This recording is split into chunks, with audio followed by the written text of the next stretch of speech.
अस्सलाम वालेकुम। पिछले लेक्चर में हमने डिफरेंशियल लेंथ, डिफरेंशियल वॉल्यूम और डिफरेंशियल सरफेस के बारे में पढ़ा था। आज हम देखेंगे लाइन, सरफेस और वॉल्यूम इंटीग्रल्स को, जो यूज़ होते हैं कि अगर हमें कोई वेक्टर फील्ड गिवन हो, मसलन इलेक्ट्रिक फील्ड इंटेंसिटी हो गया, फ्लक्स हो गए, जो भी हमें गिवन हो उसको हम एक लाइन के अलोंग उसकी वैल्यू फाइंड करेंगे, एक सरफेस के अलोंग और एक वॉल्यूम के अलोंग। अगर हमें कोई वॉल्यूम गिवन हो तो उसके अलोंग हम उसकी वैल्यू किस तरह फाइंड करेंगे। तो ये सारे इंटीग्रल्स उसी वैल्यू को फाइंड करने में काम आती है। तो सबसे पहले आते हैं लाइन इंटीग्रल की तरफ। लाइन इंटीग्रल हमारे पास क्या है? ये एक इंटीग्रल है जो टेंजेंशियल कंपोनेंट ऑफ ए। अब ए क्या है? ए हमारे पास एक वेक्टर फील्ड है या वेक्टर है। कोई भी वेक्टर हमें गिवन होगा, वेक्टर ए, उसका जो टेंजेंशियल कंपोनेंट होगा। टेंजेंशियल कंपोनेंट हमारे पास कौन सा कंपोनेंट होता है? आप लोगों ने पढ़ा होगा कि ये एक वेक्टर है, इसको हम ए कह लेते हैं। अब इस वेक्टर के हमारे पास अगर रेक्टेंगुलर कंपोनेंट इसके फाइंड कर ले तो एक ये वाला बनता है, ये जो परपेंडिकुलर है, और एक ये बेस वाला बन रहा है। तो जो हमारे पास बेस वाला कंपोनेंट होता है इसको टेंजेंशियल कंपोनेंट कहते हैं और इसको नॉर्मल कहते हैं जो परपेंडिकुलर है। तो इसका जो टेंजेंशियल कंपोनेंट है उसकी, और जो हमारे पास पाथ गिवन हो, डिफरेंशियल लेंथ गिवन हो, जिस तरह हमने पिछले लेक्चर में देखा, जो भी डिफरेंशियल लेंथ गिवन हो उस पाथ कि अगर हम मल्टीप्लिकेशन कर दें और उसको इंटीग्रेट करें तो हमारे पास क्या आ जाएगा? लाइन इंटीग्रल आ जाएगा। इसको हम क्या कहते हैं? Line integral. मतलब ये किन चीज़ों का इंटीग्रल होगा? ये हमारे पास होगा वेक्टर ए का टेंजेंशियल कंपोनेंट और जो पाथ होगा उन दोनों की मल्टीप्लिकेशन का ये एक इंटीग्रल होगा अलोंग दैट पाथ। ये लिमिट्स जो यहाँ पे ये एल नज़र आ रहा है ये उसी पाथ को शो कर रहा है, और ये डी एल डिफरेंशियल लेंथ है। अब ये ए बी लिमिट्स जो हैं ये इसी पाथ की लिमिट्स हैं, और ये ए कॉज ऑफ थीटा हमारे पास जो टेंजेंशियल कंपोनेंट है ए का, वो ए कॉज ऑफ थीटा है, उसके साथ डी एल मल्टीप्लाई हो रहा है, तो ये क्या बन रहा है? लाइन इंटीग्रल बन रहा है। अब यही चीज़ डॉट प्रोडक्ट की वैल्यू यही निकलती है, तो हम इसको इस फॉर्म में भी लिख सकते हैं, ए डॉट डी एल। तो हमारे पास जो लाइन इंटीग्रल है वो असल में dot product of D L, मतलब जो डिफरेंशियल लेंथ है, और वेक्टर ए, इन दोनों का क्या है? डॉट प्रोडक्ट है। तो इनका डॉट प्रोडक्ट लेंगे, फिर इसको इंटीग्रेट करेंगे, तो ये हमारे पास क्या हो जाएगा? Line integral. अब अगर हमें को जो पाथ गिवन हो वो एक क्लोज्ड कंटूर बना रहा हो, क्लोज्ड कंटूर मतलब वो एक क्लोज्ड पाथ हो, जिस तरह ये फिगर में नज़र आ रहा है, ये एक क्लोज्ड पाथ है, और हम इसके अलोंग जो है वो वेक्टर ए जो हमें गिवन है, एक वेक्टर फील्ड गिवन है, इसकी हम क्या करना चाह रहे हैं? इसकी वैल्यू निकालना चाह रहे हैं अलोंग दैट पाथ। जब पाथ हमारे पास क्लोज्ड हो तो हम इसको क्या कहेंगे? Circulation of that vector. जो वेक्टर है ए है उसकी सर्कुलेशन हम फाइंड कर रहे हैं अलोंग दैट क्लोज पाथ। तो अब आते हैं एक एग्जांपल की तरफ। इस एग्जांपल में कहा गया है कि given that f is equal to x square a x minus x z a y minus y square a z, calculate the circulation of f around the closed path shown in figure. ये figure में आप लोगों को नज़र आ रहा है, ये एक क्लोज्ड पाथ गिवन है, ये इसका 1 नंबर सेगमेंट है, ये 2 नंबर है, और ये 3 नंबर सेगमेंट बन रहा है, और ये 4। तो अगर आप लोग इसको देखें, इसको फॉलो करें, इसके डायरेक्शन को, तो ये हमारे पास क्या बना रहा है? एक क्लोज्ड पाथ बना रहा है। इस क्लोज पाथ के अलोंग हमने क्या निकालनी है? सर्कुलेशन ऑफ एफ़ निकालनी है, जो कि वेक्टर हमें गिवन है, इसकी इक्वेशन हमें यहाँ पे गिवन है। तो इसकी सलूशन की तरफ आते हैं। अगर आप लोग देखें तो इसमें जितने पाथ्स होंगे उतने ही हमारे पास इंटेग्रल्स बनेंगे, जितने पाथ सेगमेंट्स होंगे। अब ये तो एक क्लोज्ड पाथ है, लेकिन ये पीस वाइज है। पीस वन के लिए जो है वो जो पाथ नंबर 1 है उसके लिए अलहदा इंटेग्रल बनेगा, 2 के लिए अलहदा इंटेग्रल बनेगा, 3 के लिए अलहदा इंटेग्रल बनेगा और 4 के लिए अलहदा इंटेग्रल बनेगा। और ये इन सारे पाथ्स के अलांग हम f.dl को इंटीग्रेट करेंगे और फिर इन सारों को ऐड अप करेंगे। जिस तरह आप लोगों को यहाँ इस इक्वेशन में नज़र आ रहा है, सारे इंटेग्रल जो सेगमेंट 1 का इंटेग्रल है, सेगमेंट 2 का, 3 का, 4 का, ये सारे ऐड अप हो रहे हैं और ये सारे इंटेग्रल f.dl के होंगे। चलिए सेगमेंट 1 की तरफ अगर हम आए तो सेगमेंट 1 पहले आप देखें किस डायरेक्शन में बन रहा है। ये सेगमेंट 1 है हमारे पास। ये वैसे तो नेगेटिव x डायरेक्शन बन रहा है, लेकिन हम इस पाथ के साथ नेगेटिव साइन नहीं लगाएंगे, क्योंकि वो नेगेटिव साइन हम उसमें हैंडल कर रहे हैं लिमिट्स में। हमारी लिमिट्स जो है वो क्या है, 1 से 0 की तरफ है, तो वो हमें डायरेक्शन बता रहा है, तो नेगेटिव साइन लगाने की ज़रूरत नहीं है। तो इधर हमारे पास जो dl है, जो कि पाथ है, वो क्या बन रहा है, dx ax। ये हमारे पास क्या बन रहा है, dl बन रहा है, dx ax। तो पाथ तो हमने फाइंड कर लिया। अब आते हैं f की तरफ। f हमारे पास इधर क्या बन रहा है, तो इस पाथ को अगर हम देखें, पाथ नंबर 1 को, तो इसमें हमारे पास y की वैल्यू भी 0 है और z की वैल्यू भी 0 है। अगर आप लोग इधर देखें तो z और y की दोनों की वैल्यू 0 है। तो अगर इन वैल्यूज़ को हम जो वेक्टर की इक्वेशन हमें गिवन है उनमें पुट करें तो हमारे पास क्या रह जाएगा, ये f रह जाएगा, f is equal to x square a x. तो f की वैल्यू हमने निकाल ली, dl हमने पहले फाइंड कर लिया था कि वो dx ax बन रहा है, क्योंकि पाथ हमारे सिर्फ x के डायरेक्शन में है। इन दोनों वैल्यूज़ को हम पुट करेंगे, dl और f की वैल्यूज़ को हम इस इक्वेशन में पुट करेंगे, तो हमारे पास एक्स स्क्वेयर dx और इंटेग्रल 1 to 0। अब अगर ये लिमिट्स 0 to 1 हो जाए तो हमारे पास डायरेक्शन रिवर्स हो जाएगी, x डायरेक्शन में डायरेक्शन क्या हो जाएगी, रिवर्स हो जाएगी। तो ये 1 to 0 है, तो हमने इधर ही डायरेक्शन शो किया हुआ है कि ये 1 से 0 की तरफ जा रहा है, तो इधर माइनस साइन लगाने की ज़रूरत नहीं है।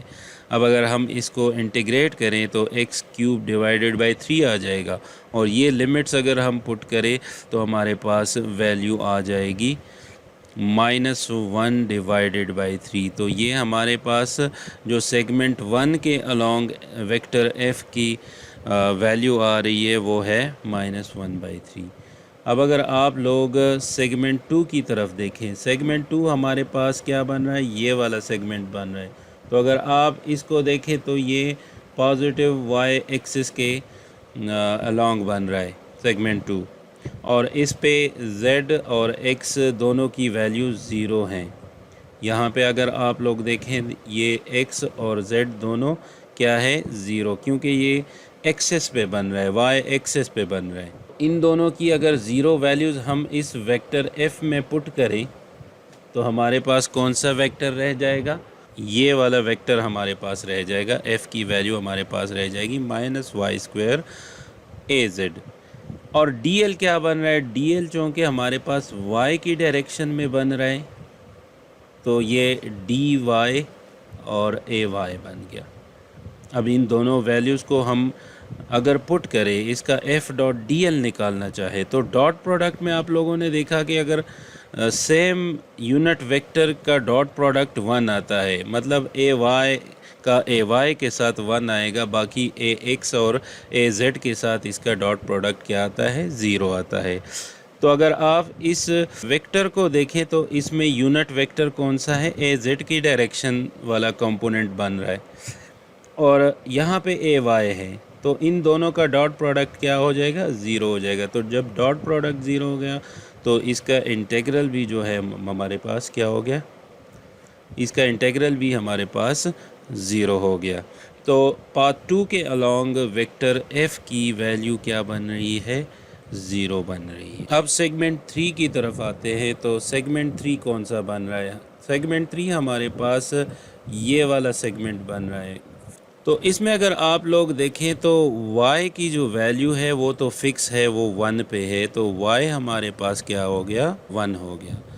और जो x और z है उन दोनों की वैल्यूज़ इस पाथ के अलोंग चेंज हो रही हैं। तो इसमें हम कोई कांस्टेंट वैल्यू पुट नहीं कर सकते। तो x को ऐसे रहने दिया, z को भी ऐसे रहने दिया, और सिर्फ y की वैल्यू हमारे पास कांस्टेंट थी, वो हमने पुट कर दी। तो हमारे पास f की वैल्यू ये वाली आ गई। अब dl क्या बन रहा है? dl यहाँ पे किसी एक एक्सिस के अलोंग नहीं है। यहाँ पर अगर आप लोग देखें तो ये हमारे पास जो ये वाला प्लेन है, ये वाला बिल्कुल इसके पैरेलल बन रहा है। तो ये वाला प्लेन कौन सा है? ये एक्स जेड प्लेन बन रहा है। जिस तरह यहाँ पे ये दिखा है, ये हमारे पास ये पाथ 3 बन रहा है। तो ये एक्स जेड प्लेन में बन रहा है। तो इसमें दो कंपोनेंट्स डीएल की आएंगी, एक जेड के अलोंग आएगी और दूसरी एक्स के अलोंग आएगी। तो हमारे पास डीएल क्या हो जाएगा, डी एक्स और डी जेड, और दोनों के साथ यूनिट वेक्टर आ गए। अब अगर आप लोग ये देखें कि एफ में तो हमारे पास तीनों यूनिट वेक्टर आ रहे हैं, ए एक्स भी आ रहा है, ए वाई भी आ रहा है, ए जेड भी आ रहा है। लेकिन जो पाथ हमारा बन रहा है, डी एल बन रहा है, डिफरेंशियल लेंथ बन रहा है, वो हमारे पास क्या है, उसमें सिर्फ दो यूनिट वेक्टर्स हैं, जो है ए एक्स और ए जेड। ए वाई नहीं है। ए एक्स का ए एक्स के साथ डॉट प्रोडक्ट 1 आता है, तो सिर्फ ए एक्स वाली वैल्यू रह जाएगी एफ वेक्टर में और इनमें, और ए वाई वाला जो है वो ज़ीरो हो जाएगा, और जो ए जेड है वो वाली वैल्यू रह जाएगी। अगर आप लोग यहाँ पे देखें तो हमारे पास ए जेड लिखा हुआ है इस इंटीग्रल में, और ए एक्स वाली वैल्यू जो एक्स स्क्वायर बन रही है वो हमारे पास लिखी हुई है। अब अगर इसमें देखें तो ये चूँकि हमारे पास एक ऐसा इंक्रीजिंग पाथ है जो दोनों x और z के रिस्पेक्ट से सेम वैल्यू के साथ इंक्रीज़ हो रहा है। मतलब अगर हम इसकी इक्वेशन लिखना चाहें तो वो क्या होगी, z is equal to x होगी। तो हमारे पास इसकी वैल्यू क्या आ रही है, equation z is equal to x. जितना इंक्रीज़ हमारे पास x में आ रहा है उतना ही इंक्रीज़ हमारे पास क्या आ रहा है, z में आ रहा है। तो इस लाइन की इक्वेशन क्या बन रही है, z is equal to x. तो z और x दोनों इक्वल है, इस पाथ के लिए इक्वली चेंज हो रहे हैं। तो ये हम कह सकते हैं कि z is equal to x, तो डी एक्स डी जेड की इक्वल होंगे। तो ये वैल्यूज़ अगर हम इस इक्वेशन में, ये जो ऊपर वाली इक्वेशन है, इसमें पुट करेंगे तो हमारे पास क्या रह जाएगा, एक्स स्क्वायर माइनस 1, क्योंकि ये दोनों सेम हो गई, डी एक्स और डी जेड सेम हो गई। तो हमारे पास ये रह जाएगा एक्स स्क्वायर माइनस 1 और डी एक्स कॉमन निकल गया, और लिमिट्स हमारे पास 0 to 1 होंगी। जो हमारे पास इस पाथ की लिमिट्स हैं वो x की लिमिट्स क्या बन रही है, 0 to 1, तो वही वैल्यू लिमिट्स हमने लगा दी। अब इसको अगर हम इंटीग्रेट करेंगे तो एक्स स्क्वायर को अलहदा इंटीग्रेट करेंगे और 1 को अलहदा इंटीग्रेट करेंगे, तो हमारे पास ये रह जाएगा। लिमिट्स पुट करने के बाद हमारे पास वैल्यूज़ -2/3 वैल्यू आ रही है। ये हमारे पास पाथ 3 के अलोंग है, जो कि सेगमेंट 3 बन रहे हैं। इसी तरह अगर हम पाथ 4 को देखें, जो सेगमेंट 4 बन रहा है, तो उसमें हमारे पास x की वैल्यू फिक्स्ड है। अगर आप लोग इस फिगर की तरफ देखें तो ये जो x है ये 1 पे फिक्स है हमारे पास, ये वाला।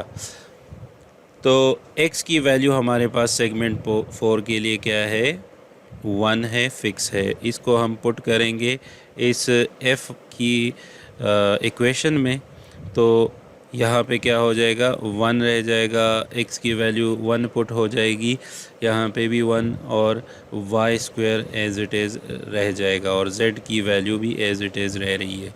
क्योंकि ये जो पाथ है ये सेगमेंट 4 की ये वाई जेड प्लेन में वेरी कर रही है।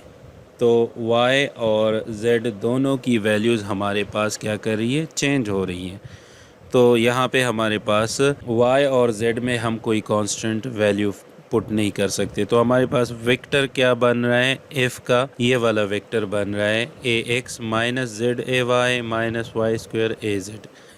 और dl क्या बन रहा है, dl ये पाथ चूँकि वाई जेड प्लेन में है तो यहाँ पे क्या हो जाएगा, डी वाई ए वाई और डी जेड ए जेड, ये हमारे पास डी एल बन रहे हैं। एक और बात यह है कि यहाँ पर अगर हम देखें तो जिस तरह पिछले प्लेन के लिए हमने कहा था कि इसकी इक्वेशन क्या बन रही है, z is equal to x. अब अगर इसको देखें तो उसमें भी उसी तरह इंक्रीज़ आ रहा है, यूनिफॉर्म इंक्रीज़ आ रहा है। तो यहाँ पे z is equal to y आ रहा है। तो z और y दोनों में इक्वल चेंज आ रहा है इस पाथ के अलोंग। तो ये वाली वैल्यूज़ अगर हम इस इंटीग्रेशन में पुट करेंगे तो हमारे पास क्या रह जाएगी, ये इंटीग्रेशन रह जाएगी। अगर हम उसकी वैल्यूज़ पुट करेंगे तो हमारे पास ये इंटीग्रल बन रहा है।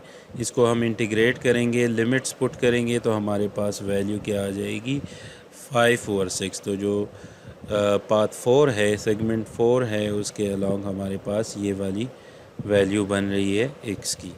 अब अगर हम इन चारों वैल्यूज़ को सम कर दे तो हमारे पास f की सर्कुलेशन आ जाएगी along दिस क्लोज्ड पाथ।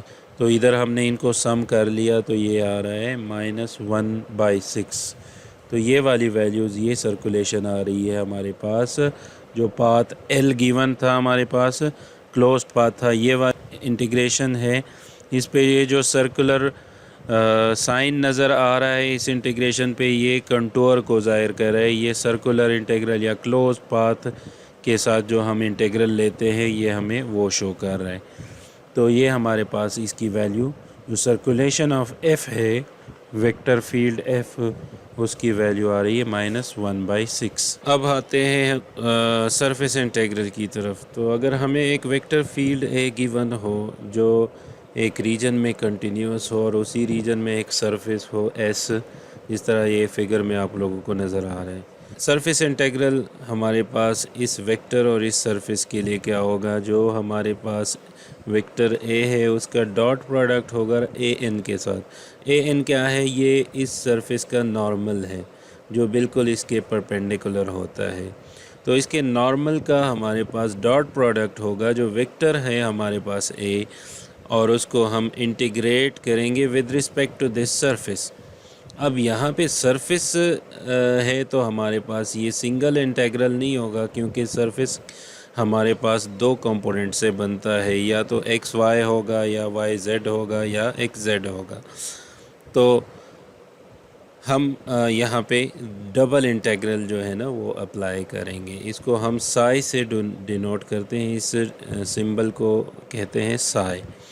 और ये हमारे पास है a.ds। यहाँ पे मैंने ये डबल इंटीग्रल भी यहाँ पे लिखा है। या तो सिंगल इंटीग्रल के साथ इधर सरफेस लिखा होता है तो उससे पता चलता है कि ये एरिया इंटीग्रल है या सरफेस इंटीग्रल है, तो ये मतलब डबल इंटीग्रल है। या इधर डबल इंटीग्रल लिख लें तो हमारे पास यहाँ फिर s लिखने की ज़रूरत नहीं होती। चलिए इस पे एक एग्ज़ाम्पल हम करते हैं। इस एग्जाम्पल में कहा गया है कि evaluate the surface integral this where f is equal to 4xzi minus y square j plus y z k. ज़्यादातर बुक्स में ये i j k नोटेशन भी आते हैं, जो हमने पिछली स्लाइड्स में ax ay और az पढ़ा था। तो ax की जगह i, ay की जगह j और az की जगह के भी लिखते हैं। तो ये एग्ज़ाम्पल मैंने इसीलिए डाली है कि दोनों तरह के रिप्रेजेंटेशन से आप लोग वाकिफ़ हो जाएं। And S is the surface of the cube bounded by the planes x is equal to 0। अब यहाँ पे एक क्यूब है, इस क्यूब के जो है हमारे पास 6 सरफेसेस हैं, और उन 6 सरफेसेस पे हमने इस वेक्टर फील्ड f की वैल्यू कैलकुलेट करनी है, इसका सरफेस इंटीग्रल निकालना है। तो हमारे पास 6 की 6 सरफेसेस कौन सी हैं, वो है x is equal to zero वाला सरफेस, जो x यहाँ पे इसकी वैल्यू ज़ीरो है, तो ये back side of the cube जो बन रहा है ये हमारे पास क्या बन रहा है, x is equal to zero वाला surface. x is equal to one वाला सरफेस, ये जो x is equal to one पे ये वाला फ्रंट वाला जो हमारे पास बन रहा है क्यूब का सरफेस, ये हमारे पास x is equal to one है। इसी तरह y इज़ इक्वल टू भी ज़ीरो पे ये क्यूब का लेफ़्ट साइड वाला सरफेस बन रहा है, y is equal to zero. y is equal to one पे क्यूब का राइट साइड जो सरफेस है वो बन रहा है। z is equal to zero पे ये ग्राउंड फ्लोर जो बन रहा है ये ग्राउंड वाली सरफेस बन रही है, और जो z is equal to one है ये टॉप वाली बन रही है। तो ये 6 सरफेसेस हैं, और इन 6 सरफेसेस पे हमने क्या करना है, वैल्यू कैलकुलेट करनी है सरफेस इंटीग्रल ऑफ f की। तो यहाँ पे पहले हम इनके वर्टिसेस लिख लेते हैं। वर्टिसेस इन कोनों को कहते हैं वर्टेक्स। एक तो हमारे पास ओरिजिन का वर्टेक्स आ गया, वो 0 0 0 है। ए वर्टेक्स आ गया, ये हमारे पास 1 0 0 है। बी वर्टेक्स आ गया हमारे पास, ये है 0 1 0। सी वर्टेक्स हमारे पास ये वाला है, वो 0 0 1 है। डी वर्टेक्स ये वाला है, वो 1 1 0 है। ई वर्टेक्स है हमारे पास 0 1 1। एफ वर्टेक्स हमारे पास है 1 0 1। जी वर्टेक्स 1 1 1। ये सारे इन वर्टिसेस, इन पॉइंट्स की जो कोऑर्डिनेट्स हैं वो हमें गिवन है। अब अगर इन सरफेसेस को हम इन वर्टिसेस की टर्म्स में लिखना चाहे, तो जो ये वाला सरफेस हमारे पास जो फ्रंट वाला बन रहा है वो हमारे पास कौन सा बन रहा है, ए डी जी एफ या ए एफ जी डी, इस तरह ये सरफेस बन रहा है। इस तरह बैक साइड को देखें तो वो ओ बी ई सी बन रहा है। इस तरह हमारे पास ये वाला जो राइट वाला है वो डी बी ई जी बन रहा है। इसी तरह सारे सरफेसेस के हमारे पास अगर हम इन वर्टिसेस की टर्म्स में लिखें तो जो z is equal to zero है वो ग्राउंड वाला है, वो क्या बन रहा है, ओ ए डी बी। तो ये हमारे पास O A D B surface बन रहा है। इस तरह z is equal to one top वाला है, तो वो हमारे पास सी एफ जी ई बन रहा है। तो ये इन सरफेसेस के नाम हैं इन वर्टिसेस की टर्म्स में। तो चलिए सबसे पहले हम ओ ए डी बी जो फ्लोर वाला है, ये वाला बॉटम वाली सरफेस है क्यूब की, इसको देखते हैं। इस पे अगर z की वैल्यू आप लोग देखें तो ये फ्लोर पे है, तो z की वैल्यू हमारे पास इस फ्लोर पे क्या है, 0 है। और इस सरफेस का नॉर्मल जो है, इन सारे सरफेसेस का नॉर्मल इस क्यूब के आउटवर्ड है। तो इसका आउटवर्ड अगर हम ले तो वो नीचे की तरफ आएगा। वो किस तरह आएगा, यहाँ पे मैं आप लोगों को दिखा देता हूँ कि ये इसका जो नॉर्मल है ये नीचे की तरफ एक यूनिट वेक्टर होगा। इसी तरह अगर राइट वाला सरफेस हम देखें तो ये इसका यूनिट वेक्टर आउटवर्ड होगा, टॉप वाले का यूनिट वेक्टर भी आउटवर्ड, लेफ़्ट वाले का भी आउटवर्ड हमारे पास आएगा, और जो हमारे पास फ्रंट वाला है वो उसका भी हमारे पास आउटवर्ड आएगा। तो ये इसके नॉर्मल बन रहे हैं। तो हम बात कर रहे थे ओ ए डी बी जो फ्लोर पे ये वाला सरफेस बन रहा है इसकी। तो इसका जो नॉर्मल है वो माइनस z की डायरेक्शन में है, और z के साथ हम k यूनिट वेक्टर लिखते हैं। तो इसका नॉर्मल क्या बन रहा है, n is equal to minus k। Normal इसका वेक्टर बन रहा है k, तो ये इसका सरफेस का नॉर्मल वेक्टर आ गया। अब इस सरफेस को अगर हम देखें तो इसमें z तो 0 है, x की वैल्यू चेंज हो रही है फ्रॉम 0 टू 1। यहाँ पे 0 से 1 की तरफ जो है वो x की वैल्यू चेंज हो रही है, और y की वैल्यू भी 0 टू 1 चेंज हो रही है। तो यहाँ पे लिमिट्स हमारे पास आ गए, x की लिमिट्स आ गई हमारे पास 0 टू 1, y की लिमिट्स हमारे पास आ गई 0 टू 1। अब ये z इज़ इक्वल टू 0 की वैल्यू अगर हम इस वेक्टर f में पुट करेंगे तो ये आई वाली टर्म भी ज़ीरो हो जाएगी और के वाली टर्म भी ज़ीरो हो जाएगी, और जो हमारे पास जे वाली टर्म है वो सिर्फ रह जाएगी जो कि -y² है। तो वेक्टर एफ हमारे पास रह गया -y² जे, जे मीन्स ए वाई। तो एफ डॉट एन अगर हम निकालना चाहें, डॉट प्रोडक्ट है, तो डॉट प्रोडक्ट आई और आई का एग्जिस्ट करता है, 1 आता है, और जे का जे के साथ, के का के साथ। यहाँ पे अगर आप लोग देखें तो जो नॉर्मल बन रहा है एन वो -k की डायरेक्शन में है, और जो हमारे पास वेक्टर है उसमें सिर्फ जे वाली टर्म रह रही है। तो इनका अगर हम आपस में डॉट प्रोडक्ट ले तो k का j के साथ डॉट प्रोडक्ट 0 आता है। तो इस f डॉट n की वैल्यू क्या आ गई, 0 आ गई। तो ये इंटेग्रल हमारे पास क्या हो जाएगी, 0। इसी तरह अगर आप OAFC को देखें तो ये हमारे पास क्या बन रहा है, OAFC कौन सा सरफेस बन रहा है, OAFC ये जो लिफ्ट वाली सरफेस है ये बन रही है। तो इसका जो नॉर्मल वेक्टर है वो क्या होगा, इस डायरेक्शन में होगा, आउटवर्ड। तो ये कौन सी डायरेक्शन बन रही है, y की नेगेटिव डायरेक्शन बन रही है, ये -j की डायरेक्शन में है। आप लोग देख रहे हैं इधर नॉर्मल क्या रेखा है, नॉर्मल लिखा है -j। अब यहाँ पे एक और बात भी है कि यहाँ पे y की वैल्यू 0 है, y की वैल्यू क्या है, 0, और जो x और z है वो चेंज हो रहे हैं, x भी 0 to 1 चेंज हो रहा है और z भी 0 to 1 चेंज हो रहा है। यहाँ पे इस डायरेक्शन में x 0 to 1 चेंज हो रहा है और x इस डायरेक्शन में z 0 to 1 चेंज हो रहा है।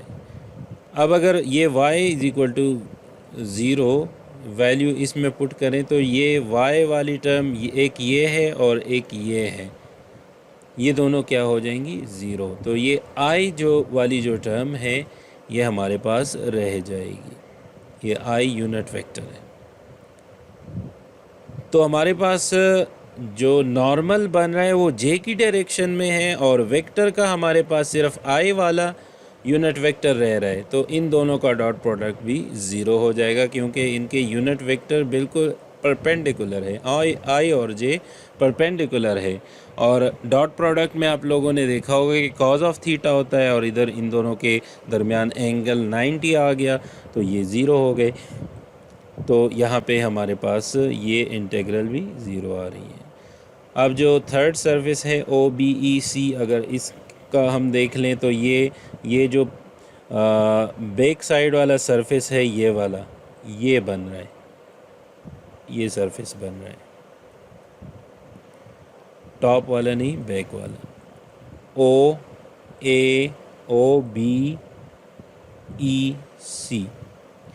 तो इसको अगर हम देखें तो इस पे कौन सी वैल्यू 0 है, x 0 है। इस पे कौन सी वैल्यू 0 है, x की वैल्यू 0 है और y की वैल्यू और z की वैल्यू 0 to 1 चेंज हो रही है। तो x = 0 और y की लिमिट्स 0 to 1, z की लिमिट्स 0 to 1। और जो नॉर्मल है वो इसका बैकवर्ड होगा, मतलब आउटसाइड की तरफ होगा, तो ये -x की डायरेक्शन में बन रहा है। तो यहाँ पे इसका नॉर्मल है -i। अब x = 0 वाली वैल्यू अगर हम इसमें पुट करें f में तो यहाँ पे ये x इस में आ रहा है i वाले में, तो ये 0 हो जाएगा i वाला, j और k वाले कंपोनेंट्स हमारे पास रह जाएंगे ये। अब यूनिट वेक्टर हमारे पास नॉर्मल जो वेक्टर है वो उसका यूनिट वेक्टर i है और जो f वेक्टर है उसमें सिर्फ j और k कंपोनेंट है। तो अगर हम इसका डॉट प्रोडक्ट नॉर्मल के साथ लें तो इसका डॉट प्रोडक्ट जो है वो 0 हो जाएगा क्योंकि नॉर्मल का यूनिट वेक्टर i है और इन दोनों में j और k है, i वाली टर्म 0 है, तो ये भी 0 आ गया। अब आते हैं x = 1 वाली सरफेस की तरफ, जो कि फ्रंट साइड वाली सरफेस है। ये जो फ्रंट पे है ये है ADGF या AFGD। तो ADGF वाली सरफेस को अगर हम देखें तो इसका नॉर्मल वेक्टर जो है वो पॉजिटिव x की डायरेक्शन में है, तो इसका नॉर्मल जो है वो n=i, और जो x की वैल्यू है वो 1 है और y और z 0 to 1 चेंज हो रहे हैं। तो x=1 अगर हम इसमें पुट करें तो ये 4 1s are 4z बन जाएगा ये, और बाकी वैल्यूज़ में x नहीं है तो वो एज़ इट इज़ लिखी जाएंगी। तो यहाँ पे 4zi y² minus y² plus yz अब f.n क्या आएगा? जो n है नॉर्मल उसका यूनिट वेक्टर i है और इसमें i j k तीनों हैं, तो इसका सिर्फ i के साथ हम डॉट प्रोडक्ट लेंगे तो ये i.i1 बन जाएगा और ये 4z रह जाएगा। तो f.n हमारे पास क्या आ गई? ये 4z आ गई। तो ये जो हमारे पास नीचे इंटीग्रल है इसमें f.n क्या आ गया? 4z। अब जो ds है सरफेस है वो dy dz बन रहे हैं, dy dz।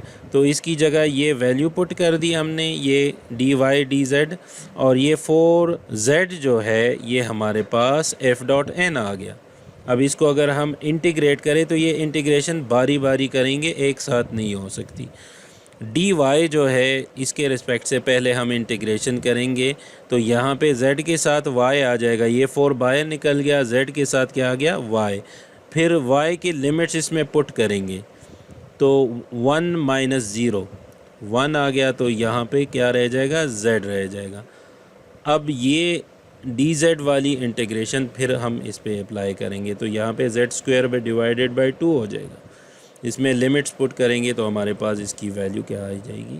2। तो ये हमारे पास जो सरफेस नंबर 3 है उसकी वैल्यू आ गई। इसी तरह अगर आप लोग देखें तो आप लोग इस सरफेस के लिए भी वैल्यू निकाल सकते हैं, मेथड बिल्कुल सेम है। तो इसके लिए हमारे पास वैल्यू आ गई -1, और जो सरफेस नंबर 5 है उसकी वैल्यू आती है हमारे पास 1/2। अगर हम इन सारे सरफेसेस की वैल्यूज़ को एड अप कर लें, एक इंटीग्रेशन बना लें इसकी, तो हमारे पास इसकी वैल्यू क्या आती है? Surface integral 3/2। तो जो वेक्टर f है उसके सरफेस इंटीग्रल हमारे पास 3/2 आती है।